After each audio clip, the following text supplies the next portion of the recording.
This is Inside Indiana Business Radio for Thursday, May 29th, 2025. I'm Marek Mazurek. The Northwest Indiana Influential Women Association is launching a new mentoring program designed to foster personal and professional development for women leaders in the region. The 6-month program is set to begin next month, and it matches participants with a mentor based on professional and industry alignment, goals, and communication preferences. Executive Director Andrea Pearman says the association wanted to create a peer-to-peer mentoring program because one didn't exist in the region, and having a shorter program was key. We have been hearing this for over 3 years, especially from both mentors and mentees. It's a program that they really wanted. Of course, there are programs out there already that are very robust. We wanted to create one that would pair well with our mentors and mentees. The course is open to mentors and mentees in all industries in Northwest Indiana. The organization says mentees will build leadership skills through coaching, support, and actionable feedback. South Bend-based Beacon Health System has announced several major leadership changes related to its previously announced acquisition of Ascension Southwest Michigan. Carl Risk, who had served as president of Elkhart General Hospital since 2016, will become president of Borgess Hospital in Kalamazoo, Michigan. Risk will also serve as an integration executive for the Ascension Southwest Michigan facilities that include Borgess Hospital, Borgess Allegan Hospital, and more. Beacon has begun a search to find Risk's successor at Elkhart General Hospital. Michael Johnson, who currently serves as vice president of operations at that hospital, would become interim president. Beacon first announced an agreement to acquire the Michigan Health System in April. The deal is expected to close this summer pending regulatory approval in Indiana and Michigan. Financial terms of the deal were not disclosed. From the number one source for Indiana business news, this is Inside Indiana Business Radio. To succeed, you need to stay informed. You need to be engaged. And let's face it, you need to set yourself apart from the rest by connecting with a company that brings you the best. Because in today's environment, business is an ever-moving target, and we'll help you chase it. IBJ Media.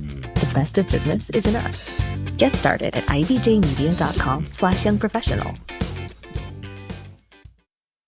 An Indiana-based developer has submitted plans to the city of Westfield seeking approval to build a 4-building business park on the city's west side. Chip Barnes, a founder of Indiana-based i3 Investors, Inc., told members of the Westfield City Council on Tuesday that Trailside Business Center would provide mid-sized industrial warehouse facilities for growing companies. Trailside Business Center is planned on about 26 acres at 947 West State Road 32 between Ditch Road and Spring Mill Road. The development would have two 73,000 square foot buildings on the west side of the site and two 90,000 square foot buildings on the east side. The buildings would be designed to accommodate a total of 20 to 30 businesses that need 8 to 30,000 square feet of space for office and warehouse operations. Barnes said the Trailside Business Center will not be designed as a distribution facility. He said the complex would be best suited for high-end users like medical device companies and biotech firms. Jasper-based Kimball Electronics is planning to open a more than 300,000 square foot manufacturing plant on South Post Road in Indianapolis that would focus on contract manufacturing for the medical industry. The new facility is expected to create 345 jobs in its first 6 years in operation. Kimball presented details about an Indianapolis expansion to a city-county council committee last week. The panel recommended approval of Kimball's application for personal property tax abatement at the site. Work on the planned new Kimball facility on South Post Road is expected to start in June, with production slated to begin in March 2026. Kimball plans to occupy 307,000 square feet in the 584,000 square feet Commerce Center Building 1.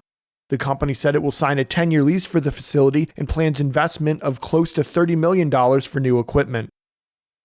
The U.S. economy shrank at a 0.2% annual pace from January through March, the first drop in 3 years, as President Donald Trump's trade wars disrupted business, the government said Thursday in a slight upgrade of its initial estimate.